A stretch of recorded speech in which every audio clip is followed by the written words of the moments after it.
RMC. 네. 2020년 기준으로 우리나라에 상장된 기업 수가 몇 개인 줄 아세요? 정확히는 잘 모르겠네요. 굉장히 많더라고요. 제가 네. 한번 조사를 해보니까 유가증권 시장 여기에 775개, 코스닥이 1362개. 그러니까 대략적으로 보면 코스닥까지 합치면 한 2,000개 기업이 상장돼서 거래되고 있더라고요. 네. 엄청나게 많죠. 네, 엄청 많아요. 근데 맨 처음에 시작했을 때 네. 우리가 증권거래소라는 게 맨 처음 이제 시작을 해갖고 거래시킬 때 몇 개 기업으로 시작했는지 아십니까? 몇 개일까요? 10손가락 안에 들까요? 야, 10손가락 조금 벗어나더라고요. 아, 네. 12개 기업. 아, 네. 아, 그렇게 시작했는데 지금 2,000개가 됐어요. 그 12개 기업이 네. 어떻게 시작됐는지 이제 선생님 통해갖고. 네. 근데 그 회사들이 어떤 기업이고, 네. 그 지금 어떻게 되고 있는지, 그거 한번 좀 자세히 좀 알아보려고요. 네. 선생님, 예. 그 12개 기업이 상장돼갖고 시작됐다고 그러는데, 네. 그 기업들이 어떤 기업들이었나요? 그러니까 이제 우리나라 그 증권시장이 문을 연 게 1956년 3월 3일이에요. 본래는 3월 1일 날 열려고 그랬는데 3일째는 국경일이잖아요. 아. 그래서 못하고 이제 3월 3일 날 했는데 그 당시에는 이제 경성방지, 지금 경방이죠. 그리고 이제 조선공사, 그 다음에 남선전기, 또 은행들이 한 5개쯤 있었고, 지금 말하면 한일은행, 제일은행, 조흥은행, 또 상업은행 이런 그 전신들이 됐고, 그다음에 증권거래소하고 증권금융주. 아, 증권거래소도 예, 스스로 예. 상장이 됐나요? 왜냐하면 그 주식회사를 출발했으니까, 그러니까 팔 물건이 없으니까 물건이 좋고 나쁘고를 따지지 말고 장에 판 벌렸는데 야 아무거나 좀 내놔봐 뭐 이런 식으로 해가지고 12개로 그 이 판을 벌렸죠. 예. 근데 정확히 얘기하면은 거기에서 가장 거래가 많이 된 주식은 대한증권거래소 대정주였어요. 아. 대한증권 거래소. 거래소. 예, 예. 네, 그 주식이 제일 많이 나와서. 아. 그리고 그 당시만 해도 주식보다는 채권, 그 지가증권, 건국국채 이런 그 지가증권은 이제 좀 설명을 드리자면은 그 토지개혁을 했어요. 우리가 이제 이북에서 먼저 토지개혁을 하니까 우리 이승만 대통령도 토지개혁을 하면서 그 이 일정량을 그 이 갖도록 하고 나머지는 좀 이 수매를 해서 이 나눠주는 식으로 해가지고 집값 보상증권이라고 예, 예. 하시는데 그런 것들이 그러니까 엄격하게 얘기하면은 초기 증권시장은 주식보다는 채권 거래 중심의 시장이었고 12개 기업은 그렇게 해서 주식회사 기업들 상장을 그렇게 시켰습니다. 그러니까 뭐 억지로라도 일단은 뭐 판은 벌려놨으니까. 그렇죠. 여하튼 거래될 만한 종목들을 이렇게 좀 모아놨다. 예. 그래야 그 은행주가 그래도 비중이 좀 높았었던 이유도 좀 예, 그렇죠. 예, 금융, 예. 막 이것저것 다. 그러니까 뭐 조선공사, 해운공사 이런 주식도 있었고 그렇게 해서 12개 겨우 채운 겁니다.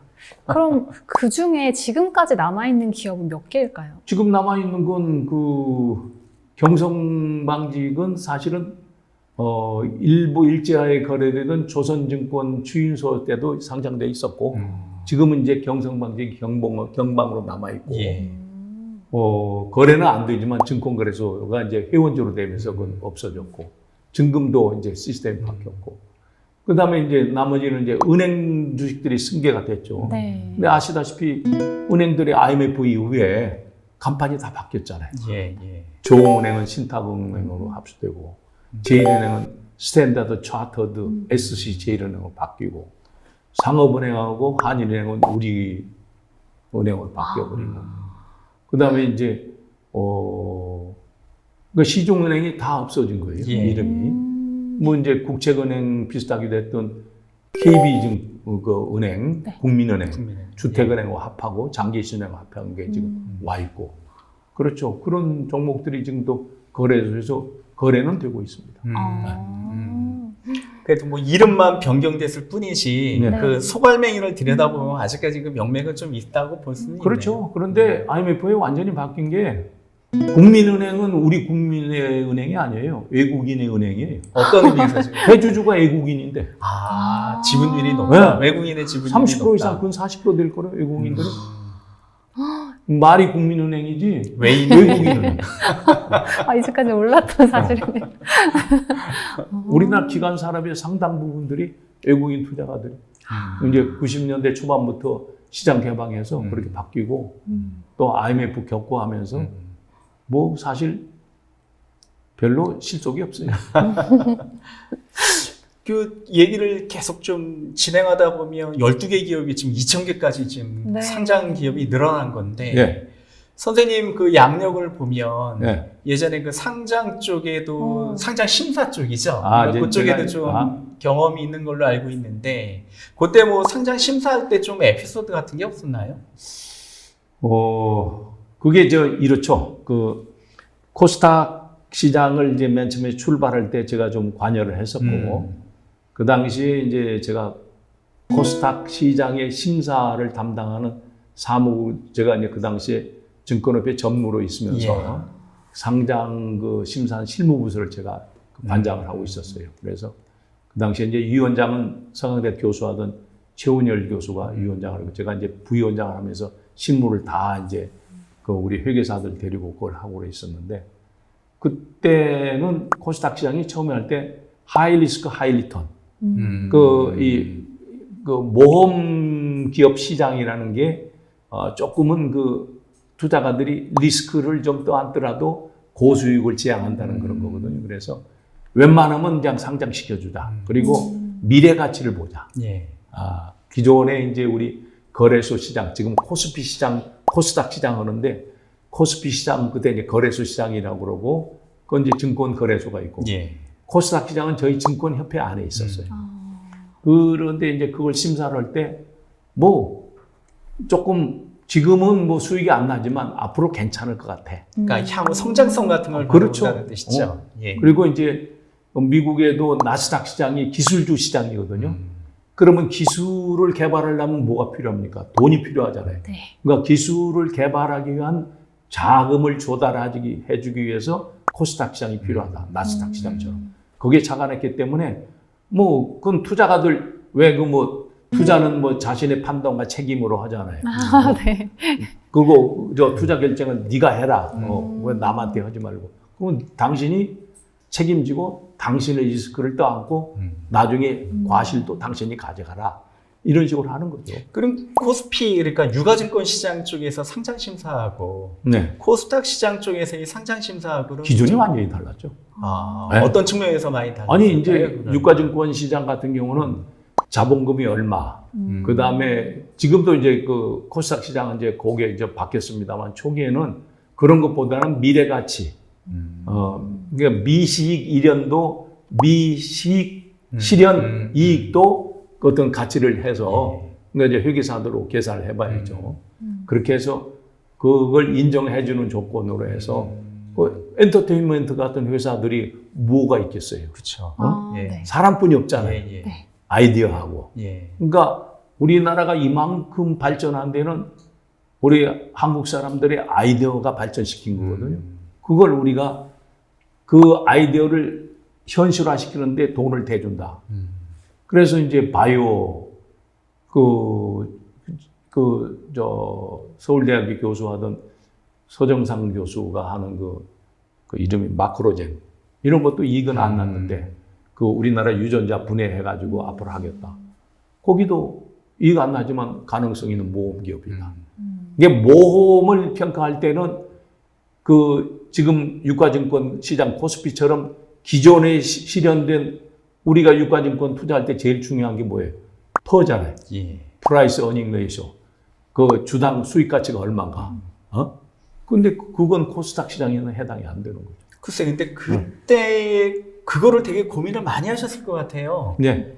그래서 뭐 지금 유명한 그 네. 엔터테인먼트 회사인데 제가 한 2번 이 심사를 좀 이렇게 거절하고 엔터테인먼트 오. 회사인데요. 이게 예. 뭐 보안해서 오라고 그래가지고 나중에 보안돼서 해줬는데 뭐 그 회사가 엄청 커졌죠. 어떤 점이 좀 걸리셔가지고 제일 요청을 중요한 하시고. 게 물론 그분이 뭐 음악성도 있고 아이디어도 좋고 또 미국 가서 공부해가지고 와서 그런 그 연예 기획사를 만들었지만은 1인 중심의 회사예요. 만일에 그분이 사고를 당하면은 투자했던 이 투자자들은 어디 가서 돈을 찾을 거예요. 그래서 그런 안전장치가 좀 필요하니까 우선 관리 시스템을 좀 정비해가지고 하나가 주문이었고, 당장 이익은 안 나더라도 관리 시스템을 정비해서 조금 투자자 보호에도 좀 신경을 써야 되겠다 해가지고 한 2번 해서 해준 것 같습니다. 근데 결국엔 통과가 됐습니다. 아니, 당연하죠. 네. 아니, 그런 기업들을 하기 위해서 코스닥장이 필요한 거예요. 마크로젠이라는 회사도 그 서울의대 교수가 우리나라의 그 게놈 그 유전자 분석을 해서 그 약을 개발하는 데 도움이 되겠다고 해서 그런 연구 활동하는데 돈을 줘야 되잖아요. 저도 한때는 진짜 걱정스러웠던 것 중에 하나가 엔터주드라고 우리 보통 표현하는 그 회사들. 네.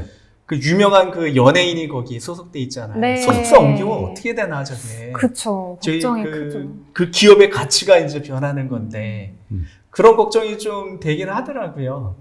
뭐 그때는 제가 그 심사에 관여할 때는 그런 것까지 생각할 수는 없고, 그때는 뭐 이렇게 그 유명한 지금 연예 그 인들이 뜨기 전에 네. 그런 게 있다, 이런 걸 하고 싶다.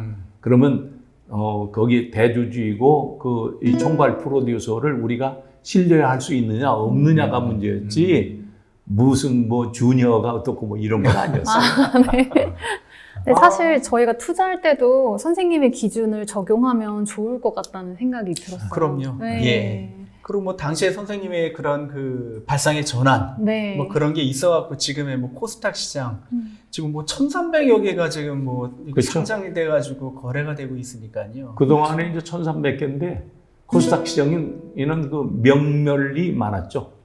와서 상장해가지고 한 5년 있다가 또 퇴출되고 뭐 이런 회사 또 계속 신규오고, 요즘에 이제 모험기업가들의 꿈이 코스닥 시장의 IPO 아닙니까? 예, 맞습니다. 뭐 요즘에 뭐 이제 유명한 그 빅히트가 뭐 히트를 했는지 어쩐지 모르지만 하니까 뭐 이것저것 뭐 또 뭐 한다고 하더라요. 하여튼 그런 게 많으니까 기업가들은 그래도 코스닥 시장에 상장을 해서 내가 들인 만큼을 회수화해서 엑시트 할 수 있다는 그런 그 기대가 있기 때문에 또 기업을 키우고 이렇게 하는 거예요. 근데 달리 보면 투자자 입장에서도 내가 좀 안정적인 투자를 원하고 조금 기본 가치에 좀 충실하고 싶다 그러면 이제 유가증권 시장으로 좀 그렇죠. 그 다음에 나는 정말 하이 리스크 하이 리턴을 정말 딱 맞다. 뭐 이런 사람들은 코스닥 시장에서 투자를 하고 이런 식으로 이렇게 분화가 돼 있는 것도 투자자 입장에서도 상당히 좀 괜찮은 것 같더라고요. 근데 투자자들의 성향에 따라서 다를 수밖에 없죠. 그럼 코스닥 시장에 투자를 하려면 어떤 기준을 더 생각을 해야 될까요? 그거 기준이라는 게 좀 그렇죠. 그런데 제일 중요한 건 코스닥이나 뭐 코스피 시장을 말할 것도 없고, 첫 번째가 내가 투자하면 원금이 지켜질 수 있는가를 먼저 생각해야 되고, 그 다음에 이 원금에서 얼마만큼의 과실이 나올 수 있는가를 생각해야 되는데, 과실을 기대 수익이라는 게 있잖아요. 그 과실을 너무 높이 잡으면은 리스크를 택해서 코스닥 시장으로 가고, 뭐 나는 요즘에 금리가 워낙에 낮으니까 금리보다는 공금리보다는 한 2배 정도, 뭐 3배 정도면 되겠어. 그러면 유가 시장으로 가고, 뭐 이왕 뭐 이러는 거 한 10배 더 먹고 싶어. 그러면 글로 가고 그렇게 되겠죠. 하여튼 그 코스닥 시장의 발전, 그러니까 뭐 코스닥뿐만이 아니라 12개의 상장 종목수도 시작해갖고 지금 2,000여 개, 3,000여 개까지 앞으로도 발전할 수 있는 계기를 좀 마련이 된 것 같아가지고 좀 뿌듯하기도 하고요. 앞으로 또 뭐 이것뿐만이 아니라 또 다른 모험 기업들이 또 자금 조달할 수 있는 시장이 좀 나타났으면 하는 기대도 좀 있어 보고요. 앞으로 그리고 코스닥 시장 좀 투자하려면 선생님께 좀 코멘트를 자꾸 들어갖고 시작하는 게 어떨까 좀 생각이 들고요. 이런 데 와서 얘기하는 사람이 더 모릅니다. 말씀 감사합니다. 감사합니다.